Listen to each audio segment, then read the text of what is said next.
Let's get some reaction from Jennifer Nadel, who's a political commentator and co-founder of the UK think tank Compassion in Politics. Hello to you, Jennifer. Thanks for coming on. Pleasure, Jonathan.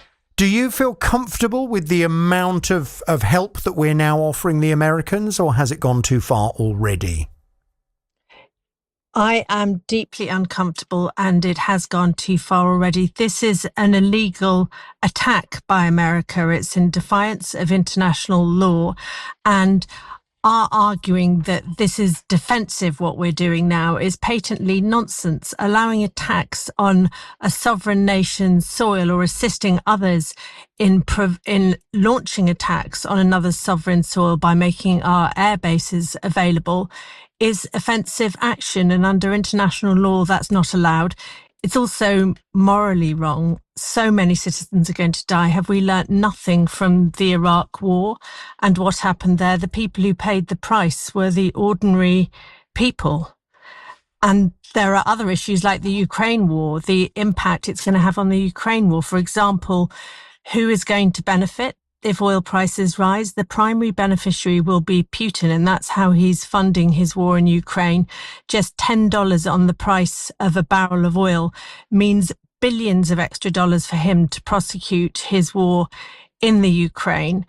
Plus, we're going to have another refugee crisis as people flee the region to try and find safety. So there is absolutely no area in which this action makes any sense whatsoever. And for us to be involved in it rather than trying to restrain it, we should be speaking up for the rule of law, not aiding those who are breaking it.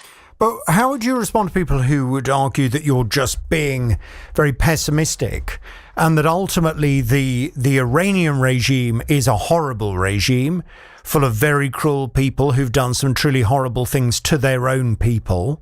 And if as a result of this action, the Iranian regime is overthrown and a new government takes over Iran, the people of Iran have more of a say over their country and the direction that it takes, maybe all of this will end very, very well. And in actual fact, not only will life be far improved for the Iranian people, but for everyone in the Middle East, it will be a safer place for everyone to live.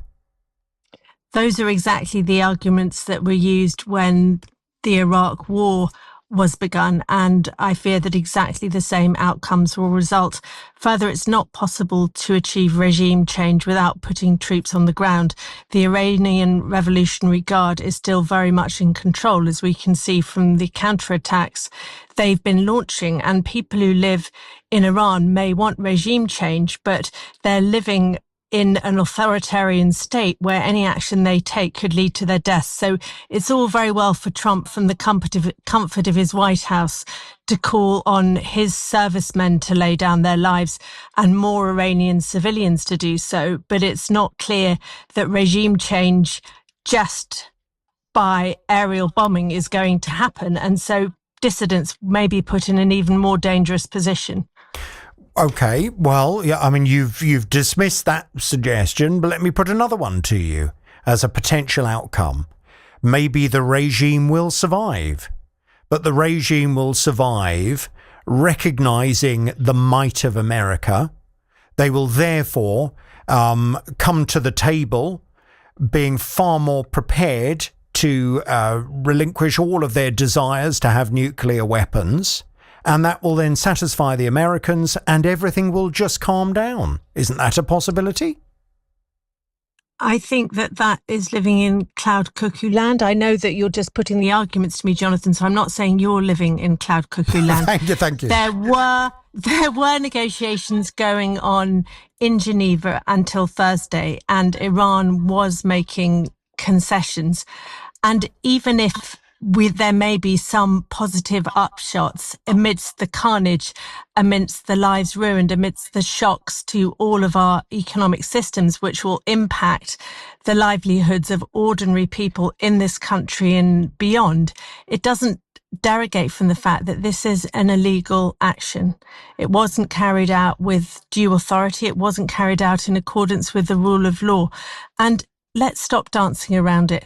We have someone in the White House who is mentally unwell. 1 minute he wants a Nobel Peace Prize. The next minute he wants Greenland. The next minute he's attacking Venezuela. Now there's been a court ruling against him which questions the validity of his tariffs, and more things emerging from the Epstein file. So he launches an attack in the Middle East. It's crackers. It's absolutely crackers. The emperor is wearing no clothes. And the sooner we all stand up and say, this man is deranged and dangerous, and we need to limit the impact of what he can do, the better. Okay, of course, people, his supporters and those around him would push back completely against your assertion that he's mentally ill. But they may well say that he is a strong and principled president who's taken a stance. Isn't the problem for the British government that whether we like it or not, we are very dependent on the Americans, economically, and indeed for this country's safety, security and defence? And therefore, we have to make a decision. Are we with them or are we against them? And to be against the Americans would be suicidal for this country, would it not? Well, appeasing America, sucking up to America, has hardly achieved fantastic results. We're still subject to tariffs. He's still failing to intervene to help the war in Ukraine to end.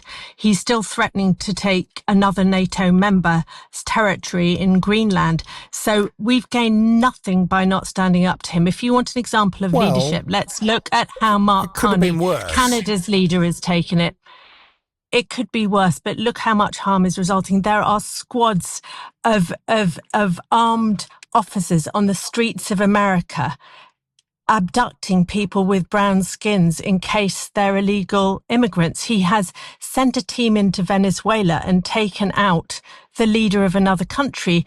And now he has bombed a country in the heart of the Middle East with huge implications for the global economy as well as the citizens of all those regions in breach of international law.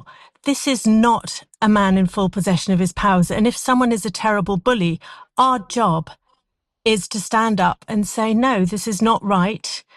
You are our friend, but you're behaving in ways that we cannot support, and we will not get engaged. We need to be showing leadership, not falling over and brown-nosing in the hope that things may be slightly less bad than they would if they didn't, because we know how appeasement plays out. We saw what happened in the Second World War, and we need to stand up now and say enough and no, and join together with all others across the world who feel the same way. Very interesting speaking to you. Thank you so much for your time. There's Jennifer Nadel, who's a political commentator and co-founder of the UK think tank Compassion in Politics. What do you think?